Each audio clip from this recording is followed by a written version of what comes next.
whatever one does, his vis-a-vis tends to repeat.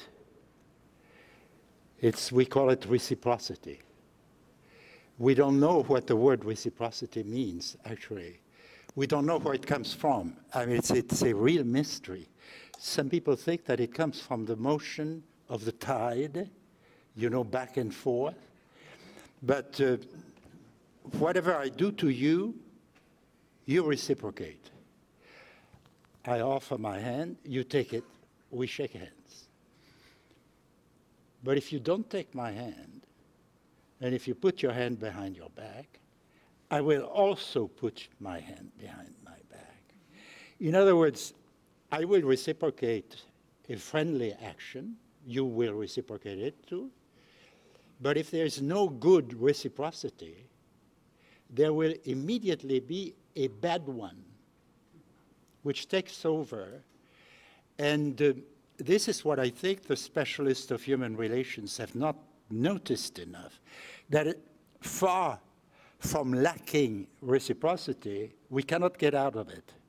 But it's very easy to shift from good reciprocity to bad reciprocity, and terribly difficult to shift from bad reciprocity to good reciprocity. Because once we are in bad reciprocity, we keep turning around the room like you did, faster and faster, and it becomes more and more violent. It's very easy to shift to that. But to stop, I noticed you needed a third party. You needed an umpire, someone to arbitrate between you, And I think the problem of mankind is really precisely that whichever reciprocity we have, we are not going to be able to get out of it. It'll be a vicious circle into which things will always get worse and worse. And we don't really know why, anyway, because even good reciprocity, and this was one of the meaning of, can become bad by force of repetition. Or, lose its appeal, but it seems to me that much of the contemporary theater studies that sort of thing, So what is the cause of that? And I think the cause of that is that we are very different from animals in that respect, I think that reciprocity begins with a glance. We look at each other. And this is a very striking thing in my view when you look at, animals fighting on TV, even the two goats that hit precisely the center of the forehead and so forth, they don't look at each other. They don't look at each other before the fight, during the fight, or after the fight. There is a total lack of glance. This is so true that Kipling had a special theory, which was typical Kipling. He was a genius. But in the Jungle Book, there is that story that animals cannot stand the glance of man, which is human superiority. It's not true. If you look a cat in the eyes too long, the cat will be bored, will go to sleep. But men will never go to sleep. They'll rise to the challenge, and they'll fight. I think it is the good and the bad of man, It's inescapable. We are terribly mimetic, and being mimetic, inevitably, we are open to conflict.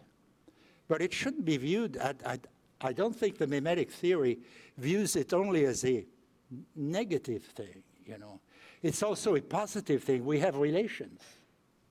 Animals don't have relations. Well, today, people talk about animal culture and that sort of thing, but they always have relations, which is like enslavement. When they have these fights about dominance, that's the way the ethologists call it, and these fights never lead to death. Because the defeated animal offers the defeated wolf, for instance, his throat to the victor. And out of this, a relationship is born which we call dominance. But dominance means that the victorious animal will always choose first. And the dominated animal can only choose what the other one doesn't choose. That's a relationship of dominance, which is the building block, really, of what ethologists call animal society. But as far as we know, it doesn't go any further than that. It doesn't have much diversity.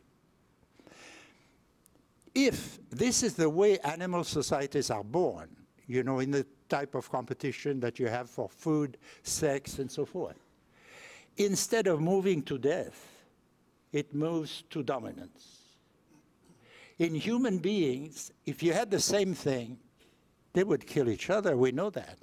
Human beings are the only kind of creatures, I say creatures in order to find a word that includes both human beings and, you know, I'm talking like a Darwinian ethologist here.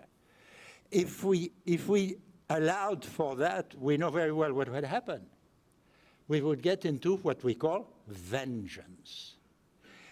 What is vengeance? Vengeance is doing what the other guy does, always the same thing, but it's the ultimate in bad reciprocity that I defined just before. The ultimate in bad reciprocity is to stop it by killing the opponent.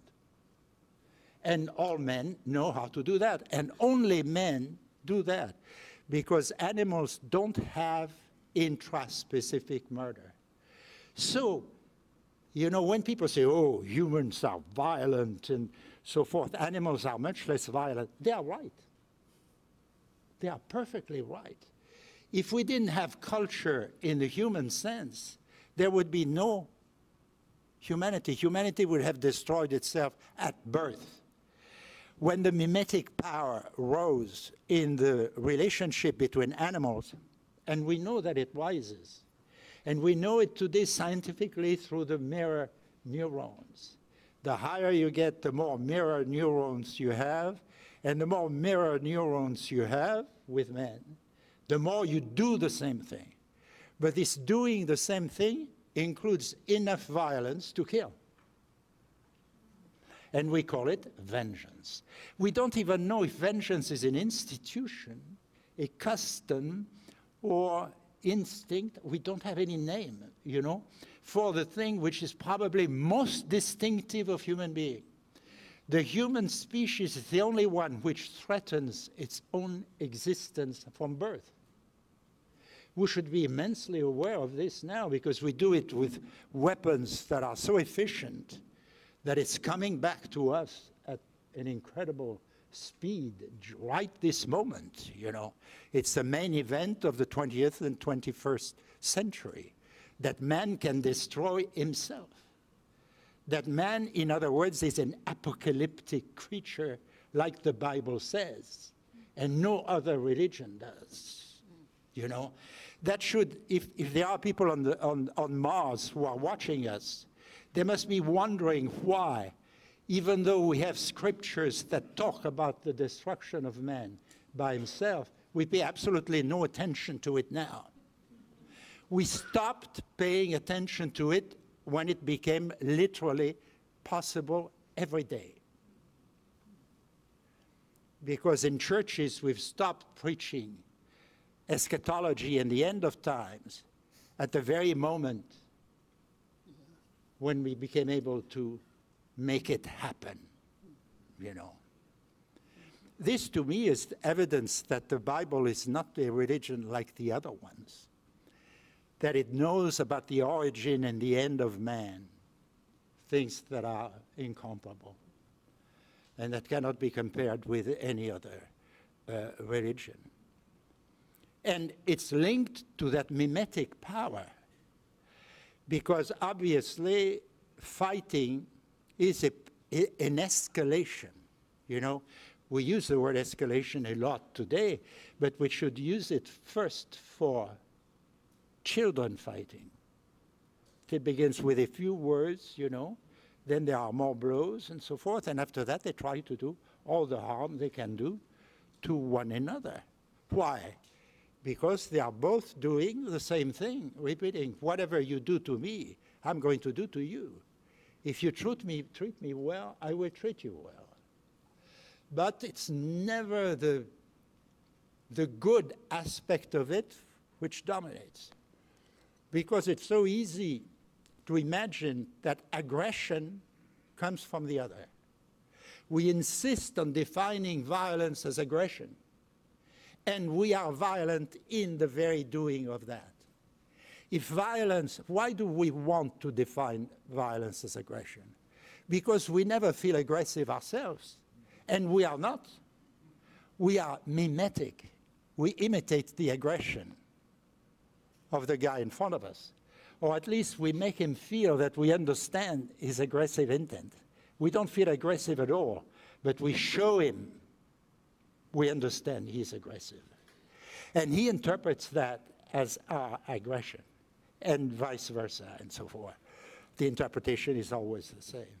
Therefore, we always are in a situation where we need something between us to arbitrate. And the fundamental human situation is 3, not 2, you know.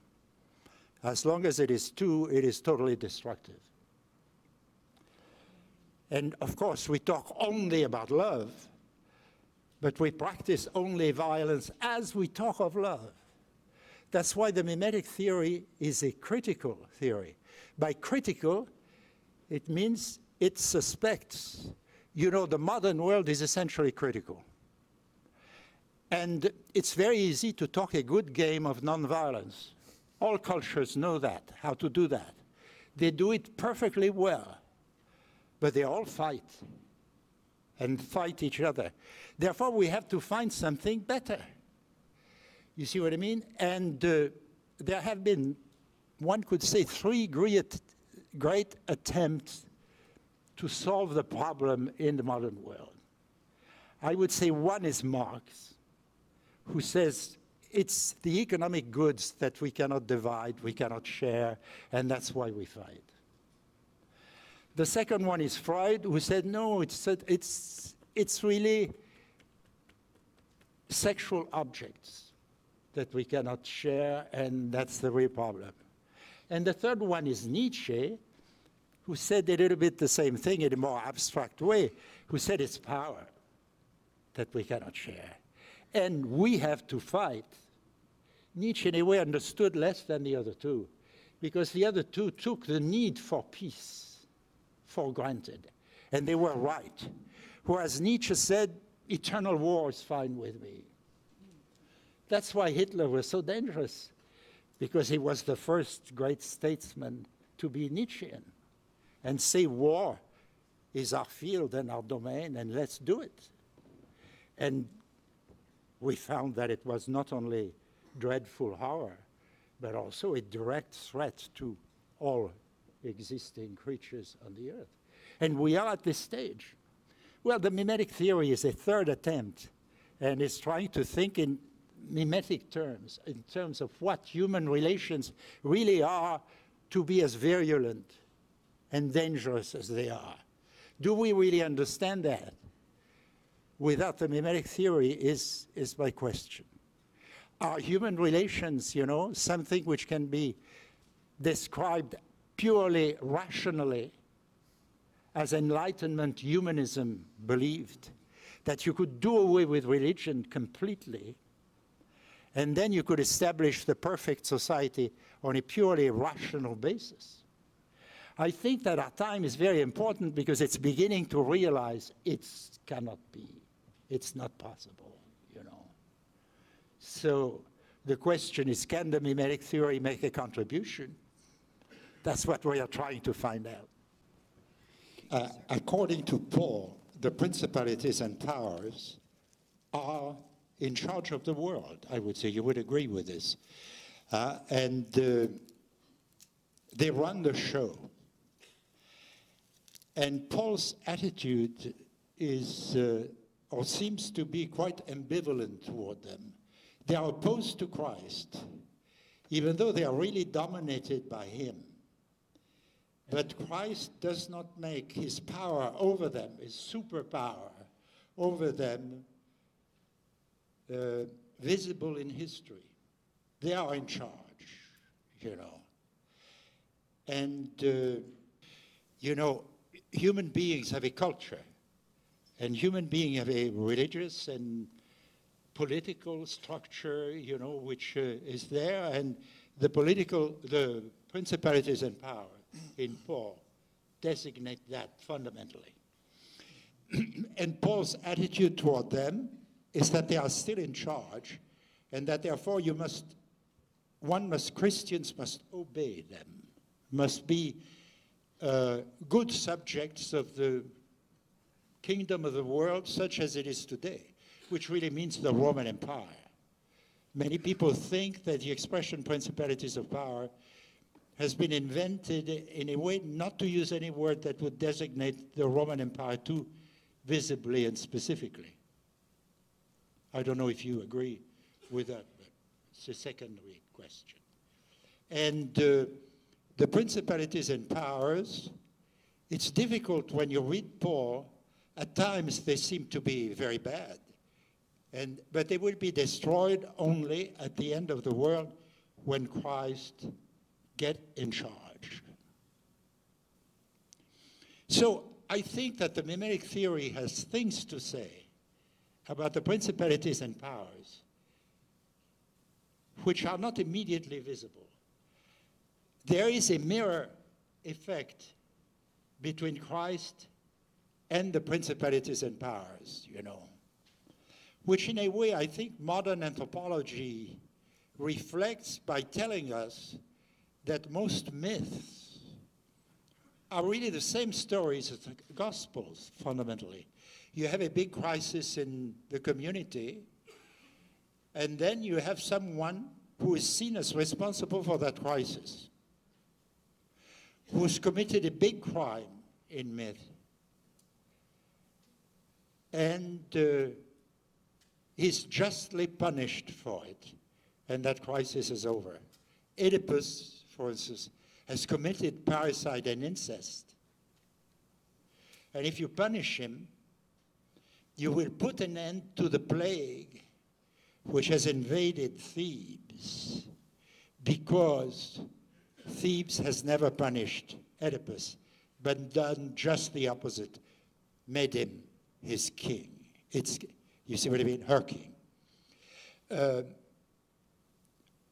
In the Gospels, you have a big crisis, because the world is dominated. The little Jewish kingdom is slowly destroyed by the Romans, who are there occupying the thing. And then, in a way, the Gospels represent the death of Jesus as some kind of attempt at finding a scapegoat that would solve the solution.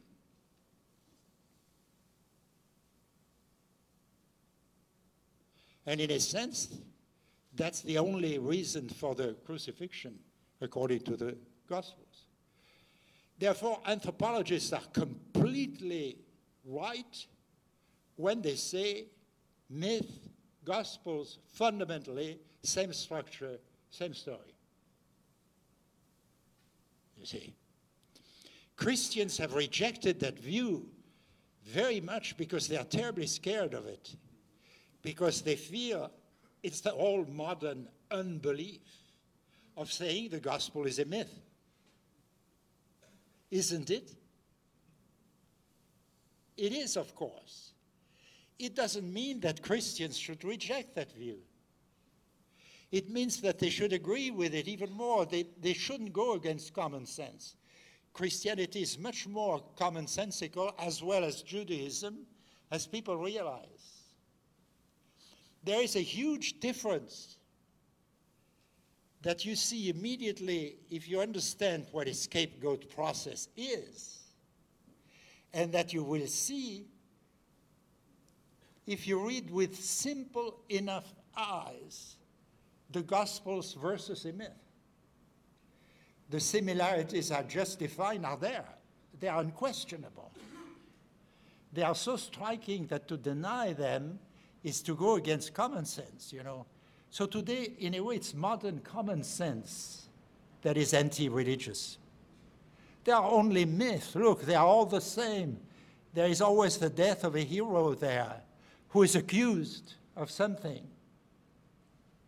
And they don't see that difference, which is so huge. You see, so simple. And the truth is that the difference between myth and the Gospels is revealed by the Gospels, but we don't want to look at it.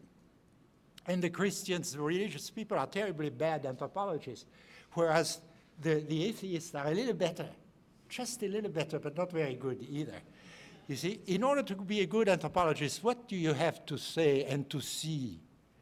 Is that the myth, they have all something in common, which is that they read that story from the point of view of the mob.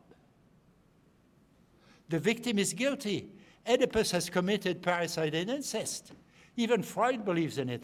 We live in a mob. Freud denounces himself the mythical aspect of his psychoanalysis in the sense that he shows us it's a myth.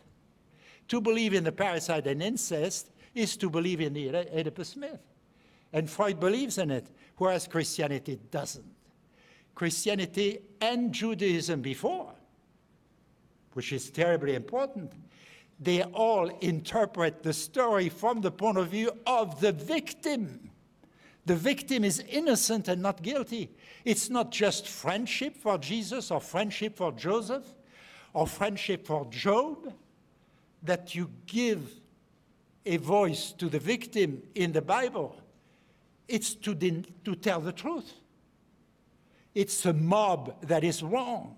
It's the crowd. It's the people who are wrong. That's why Christianity is hated in our world. Because far from being, the popular religion and so forth, it's the anti-popular religion. It denounces what the crowd believes. The crowd always believes in the guilt of the victim. The Bible and the Gospels never. And look around, look in the landscape. You'd never have that problematic, that mythical problematic again.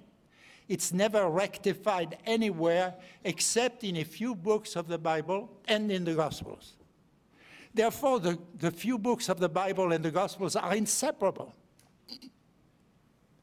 They are the only books which denounce religion in the normal human sense. The problem, of course, with all religions, including Christianity, is that it has become a religion in the normal human sense. And in the process, it has been unfaithful to itself and deserves some of the strictures. So the people, in a way, the Christians feel that, and they are afraid of anthropology.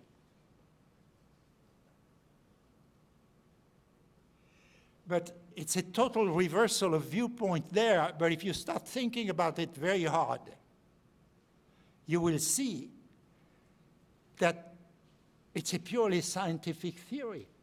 It's obvious that some people do commit incest, others parricide. But parricide and incest at the same time, that's too much. No. That's unbelievable. It's obviously a false accusation. And Freud was completely wrong when he thought that it was a unique insight of the Oedipus. It's all over the place in the Pacific Ocean, in the Americas, and so forth. It's the most vulgar mythical story. Vulgar in the etymological sense. It's a mob story. When you have an enemy in a bar and you're fighting, you say insults that are equivalent to the Oedipus myth. Sophocles knew that when he wrote Oedipus the King. He had Oedipus and Tiresias fight from which the myth is born. And at the end of the scene, they accuse each other, both of them, of parricide and incest. But we believe only one, and we call it culture. We believe only one is guilty. But as long as we don't realize all are innocent of that murder, and the victim, not all are guilty of that murder, and the victim alone is innocent, we don't understand myth. and we don't understand the Gospels that overturn myth 100%.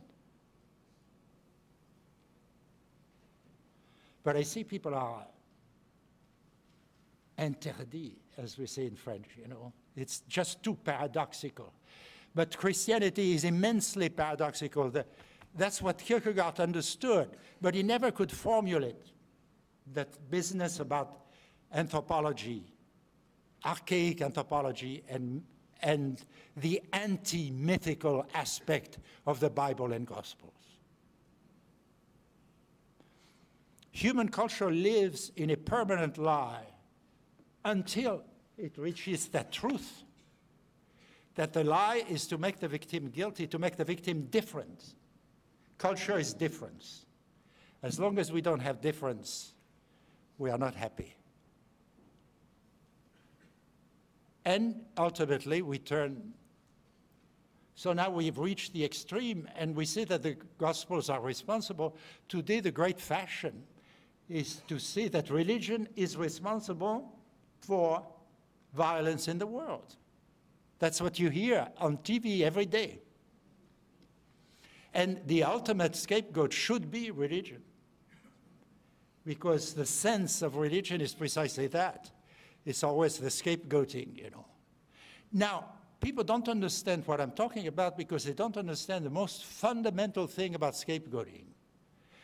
When people come and tell me, oh, I understand fully your story, your business, you know, you cannot believe how scapegoated I am. I said, go away, this is everybody's story. I want to hear the story which is nobody's story. And it's a story of Peter. When he realizes he's betrayed Jesus, he realizes that the scapegoater is he, and that Jesus is a scapegoat. And Paul, Peter is the first conversion in the Gospels, and Paul is the last one. But Paul, contrary to what people realize, it's exactly the same story as Peter. What does he hear? Peter sees it in Luke, at least in the eyes of Jesus, you know. And Jesus has announced the truth to him before. So what is essential about Peter's denial is his awareness that he has betrayed. We all betray without realizing it. I mean, no century has been a century of apostasy as ours, but it doesn't realize it's apostate, essentially. You see? And what is the question that Paul hears? Why do you persecute me?